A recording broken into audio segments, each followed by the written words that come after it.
So I want to go over some current events.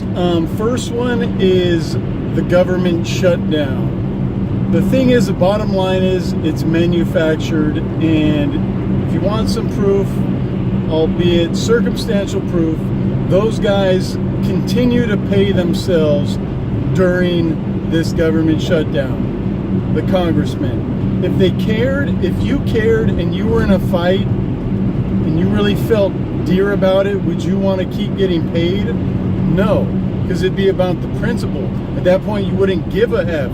You had money, whatever. You would want to show your constituents, your real friends, that you really care and you care about the government, and you know that some other people in the government are not getting paid, but since you care about this fight, you would want to be a good leader and not accept payment, and in fact demand that they also vote on a bill that said that they are not getting paid during this, because you wanted to show the American people, your constituents, that you care about that issue and you care about them, and you are not doing this for your own political selfishness or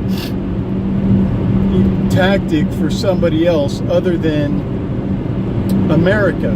But in fact, we have traitors in our government, have had them for a very long time. They are not there for the people, for the constituents, but for the votes, for themselves, for the corporate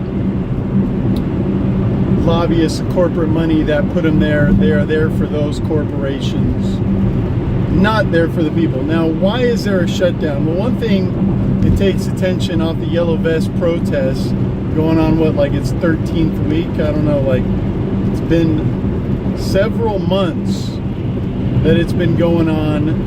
And this is in France they call this guy the rich man's president.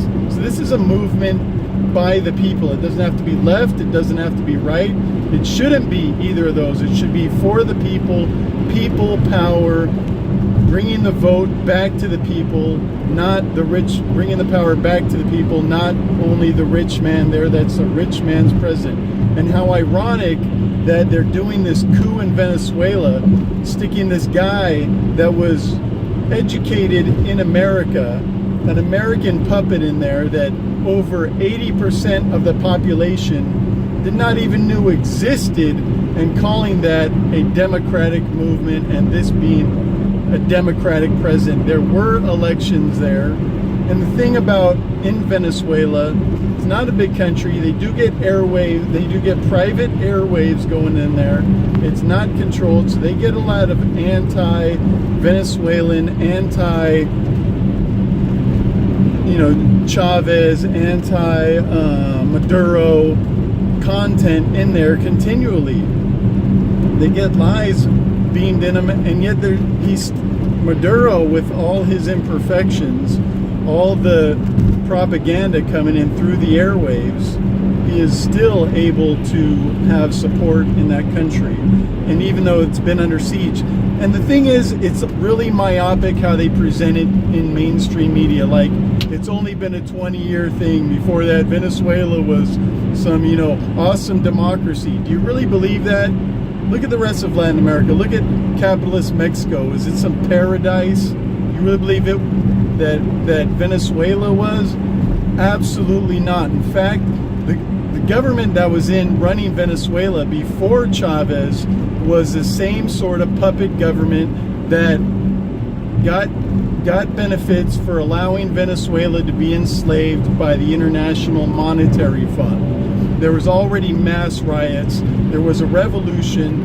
And the thing is, the crazy thing is, Chavez took responsibility for it and said it wasn't over, but it's just right now at a pause. And they didn't kill him. In America, our government would have just killed him. Quick style. They wouldn't have put him in jail. The possibility of the guy to gain more support or continue having support. Look what they do to just whistleblowers, people that tell the truth, like Julian Assange. And JFK warned about it, said, this monolith establishments. Mistakes aren't printed. It happens with guerrilla warfare. I mean, he basically said, you know, people like Assange are going to get treated unfairly. And that's what happened. And, you know, we don't have a democracy. We do not care about Venezuelan democracy. We do not care about the people. And another thing government shutdown is doing is it's diverting attention from Yemen, where there's already been tens of thousands of children that have died due to starvation, due to not being able to get the medical equipment needed. Same thing that happened in Iraq, but worse. I mean, it's straight starvation. Where any place we put sanctions on, it allows it so people can't get medicine they need. Sanctions are like sieging a city, siege warfare, and we've been sieging Venezuela ever since they've gone in a direction opposite of our oil interests and the interests of the IMF.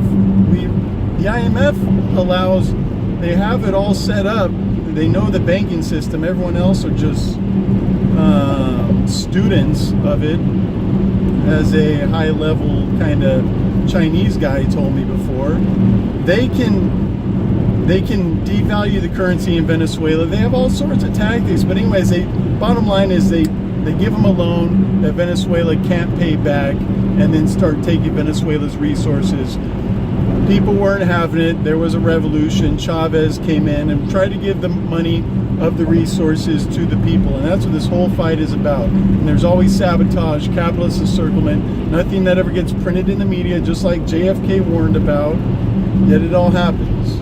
And you know, why can't we have Richard Wolff, who was a French citizen? I believe he was born in France. Why can't he be the democratic leader of France? Because I guarantee he would have more support by the people. And as an American, why can't I just say he's going to be the democratically elected president? This is like America and Western powers besides Italy, and Italians should be very proud of their government for going against that. But where we just say this American puppet that's going to give Venezuelan resources to the rich white people that have stolen everybody else's resources, decimated the planet by creating lies, bringing our military in there, caused massive amounts of carbon emissions because our military is the #1 polluter in the world. You know, all this bad shit that they did, instead of it going to the poor people, we need to have it go to them, the same people that are stealing our own resources and selling them back to us. The same criminals, the same traitors that support the traitors in our government. Anyways, that was a quick little rundown of current events. I think the most pertinent, at least the ones that are sticking out on my mind. Everyone have a fabulous day, my friends. Take care. I hope you like it.